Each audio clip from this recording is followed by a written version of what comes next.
We are going on a impromptu adventure.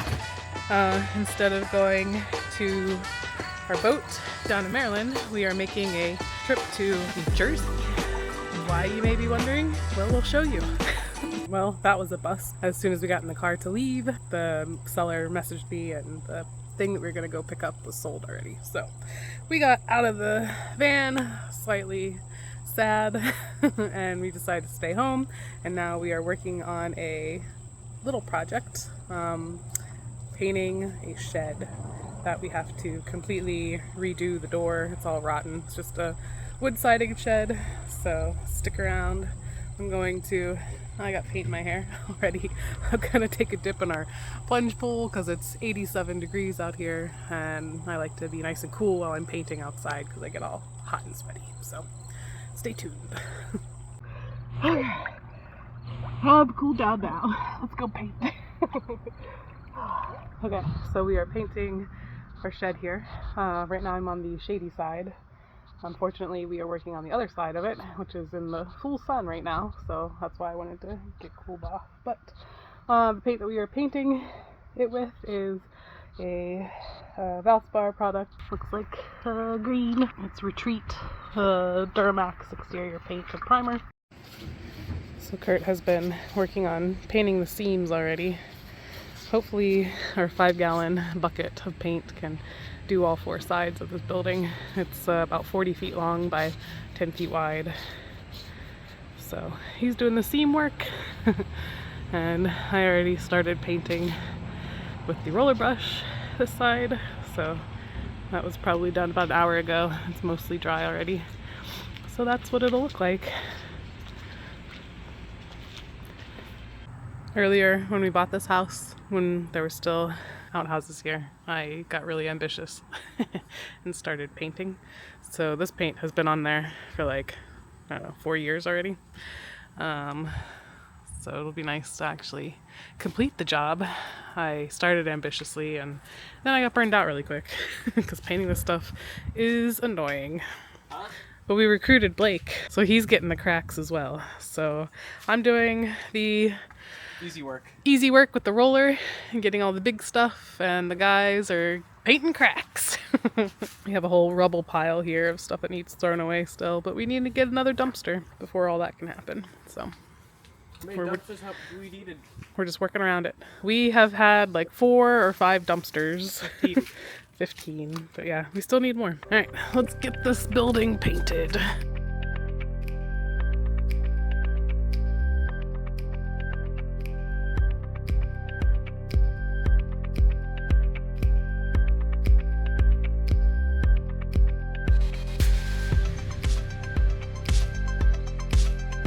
I wasn't going to paint the doors because they are in bad shape and they need replaced, so I wasn't going to waste the time or the paint on them, but I need to get rid of this little bit in my paint tray here, so I'm just painting over them. Does it look good? No. But I don't want to waste the paint in my tray, so I'm painting over them right now. We want to replace those doors, and then we also want to replace the doors on the front here because they are all rotten and like not even actually attached anymore. So yeah, we want to replace these probably with a garage door anyway, so those will get replaced. But all we have left to paint are the cracks on the front here, and then we will be done. So this is all painted, and over here is all done except for a little touch-up work that Kurt's doing. So we have a nice green shed now, and the doors will be a project for a different day. Okay, and straight from the campground to Brigantine, I think is how you say it, New Jersey. We found another opportunity to purchase a new toy, which is hopefully, fingers crossed we can get it today, going to be a West White Potter 15. Made the mad dash to New Jersey yesterday. around noon. We got home about 8 o'clock at night, but we did get a potter. We just couldn't pass up how cute these potters were. So this is a 2005 Potter 15 made by International Marine.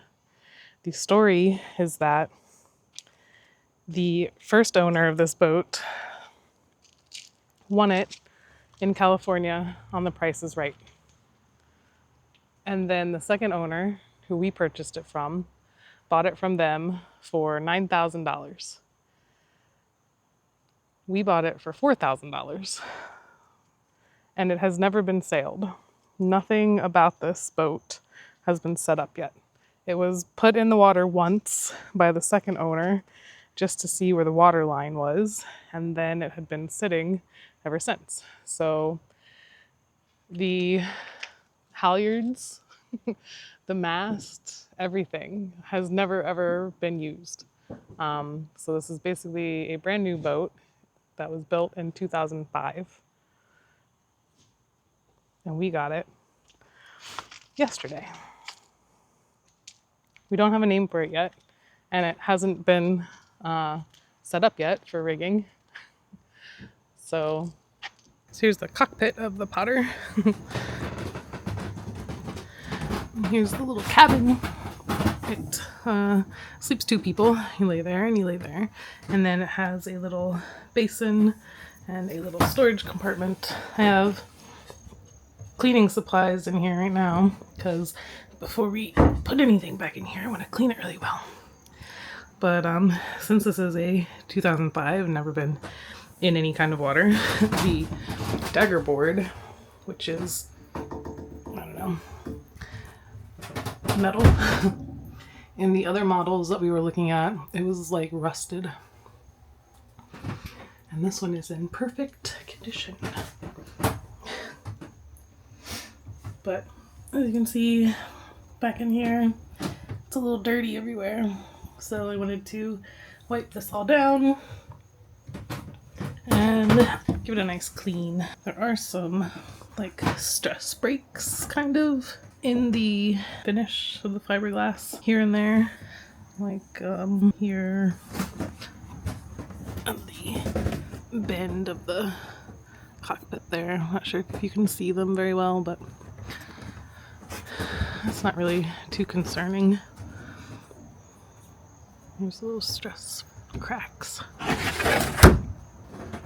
here where the mast plate is.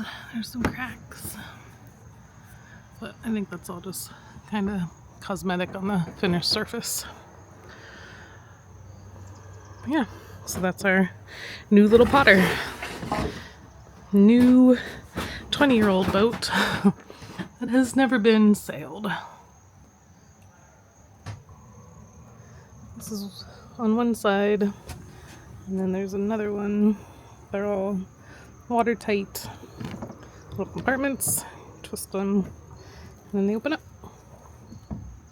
So again, everything needs a good wipe down, but nothing looks like it's in bad shape at all.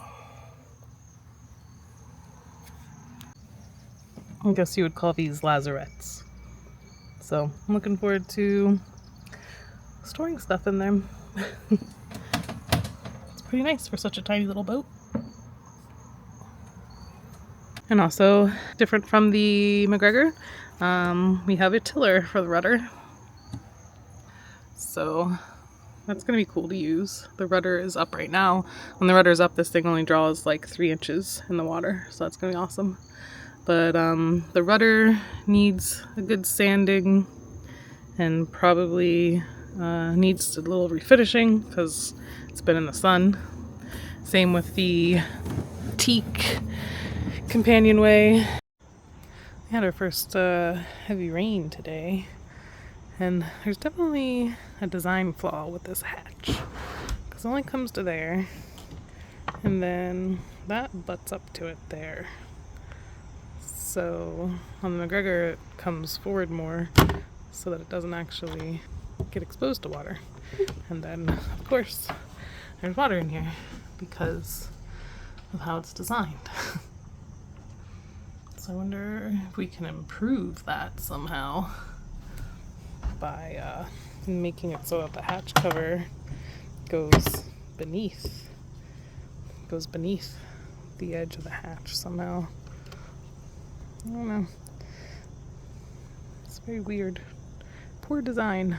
It's weathered, and the hand grab handles here, so you can stand those and then restain them. Put some lacquer on them and they'll be good as new. But what's kind of crazy, let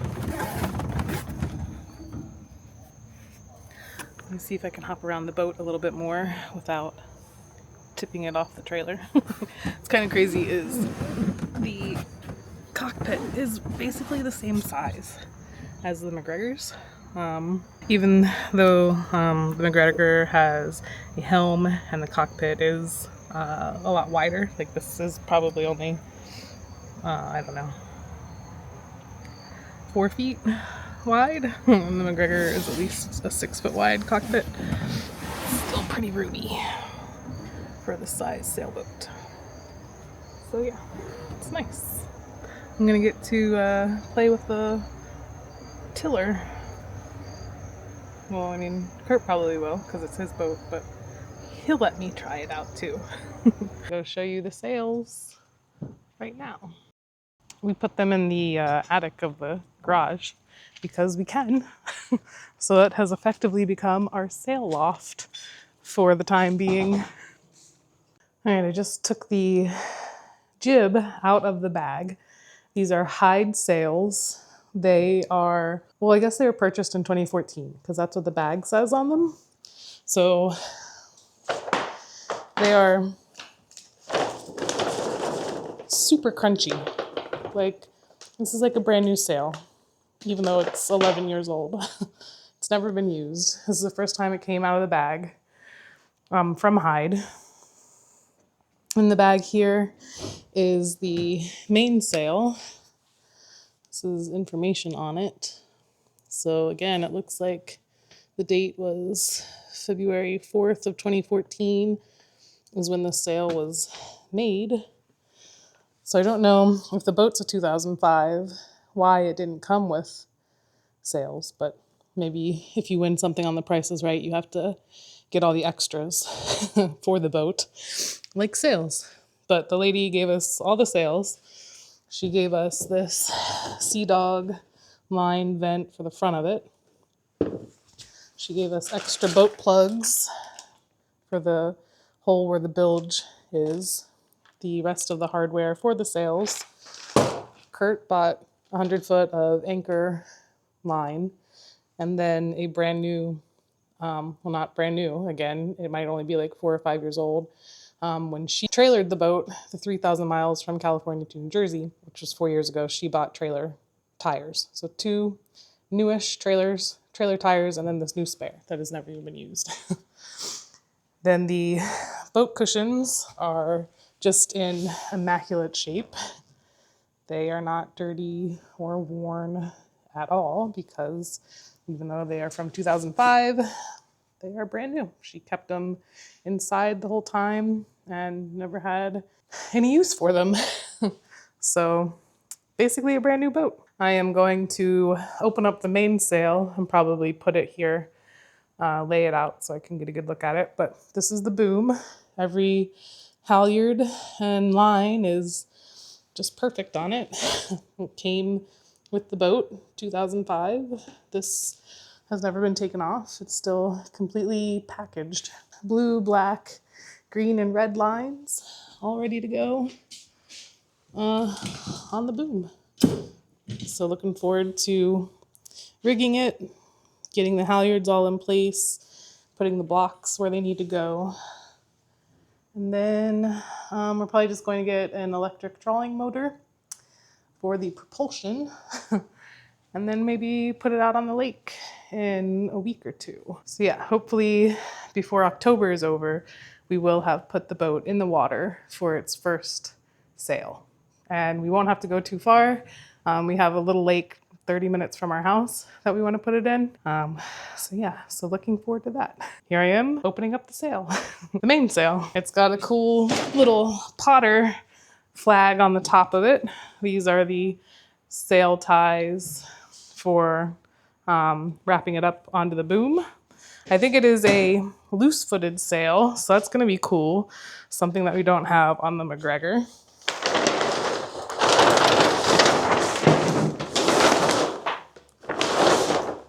Kurt is working on getting the sail battens. They are either in the boat or in the van right now, but looks like there's room for 3 of them.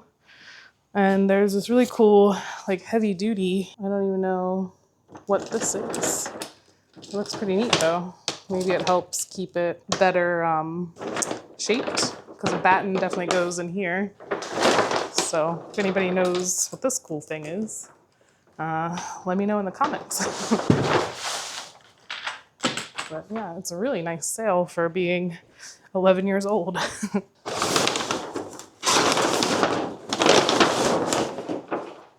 So the reason why Kurt wanted to get just a smaller sailboat, again, is so that he can kind of just go out, do quick little single-handed day trips if he wanted to. And I'm glad he got one that was big enough so that I could come along still too. And not that we can't do that he couldn't do a single-handed trip on the MacGregor. It's just that he wanted something a little bit more manageable.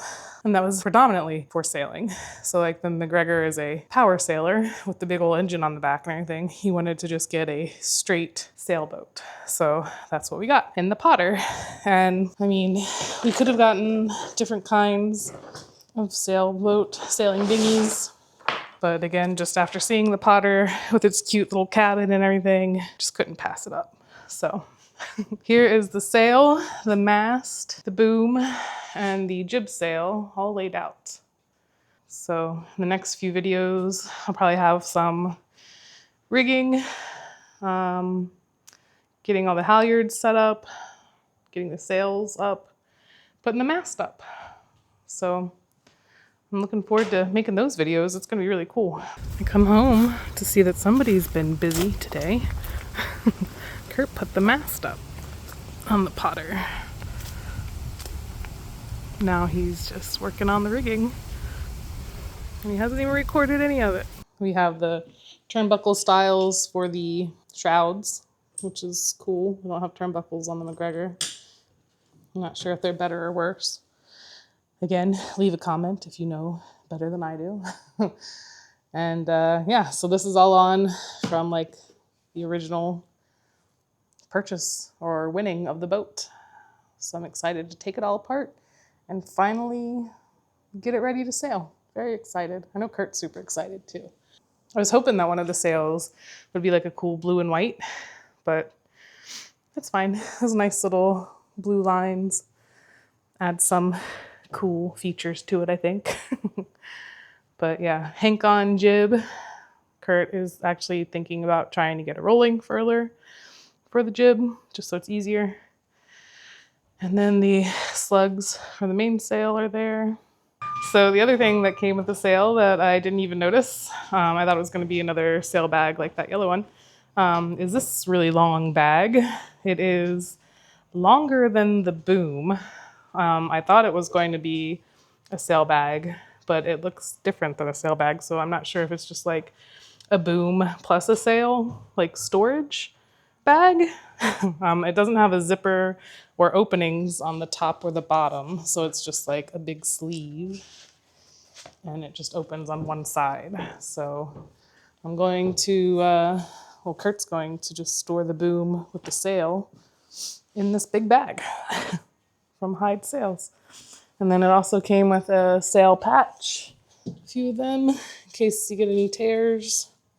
And then 3 of the sail ties, which are in really good condition for being 20 years old or so, 11 years old maybe, if the sails actually did come from 2014.